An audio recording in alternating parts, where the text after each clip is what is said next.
నాకు నీ కృప చాలును యేసు, నాకు నీ కృప చాలును, నాకు నీ కృప చాలును యేసు, నాకు నీ కృప చాలును. నీ కృప లేనిదే నే బ్రతకలేను, నీ కృప లేనిదే నే బ్రతకలేను. నాకు నీ కృప చాలును యేసు, నాకు నీ కృప చాలును, నాకు నీ కృప చాలును యేసు, నాకు నీ కృప చాలును. నా వేదనలో నా శోధనలో నీ కృపయే నాకు చాలును,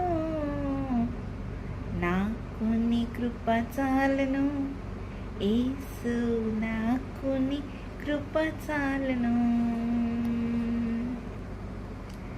కృంగియున్న నన్ను చూచి లేవనెత్తి నన్ను దాచినావు, కృంగియున్న నన్ను చూచి లేవనెత్తి నన్ను దాచినావు. నాకు నీ కృప చాలును యేసు, నాకు నీ కృప చాలును. అవును, యేసయ్య కృప మనకుంటే అదే చాలు.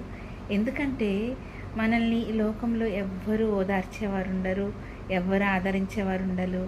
కానీ యేసయ్య ప్రాణం పెట్టే అంతగా మనల్ని ప్రేమించి మనల్ని ఓదార్చి మనల్ని సంరక్షించి పోషించి ఆదరించే దేవుడు.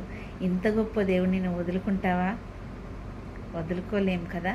కాబట్టి ఈ రోజు నుంచి ఆయన కొరకు నువ్వు జీవిస్తే ఆయన నీ కన్నీటిని తుడిచి ఆయన కృప నీకు తోడుగా ఎల్లప్పుడూ ఉంచుతాడు. God bless you all.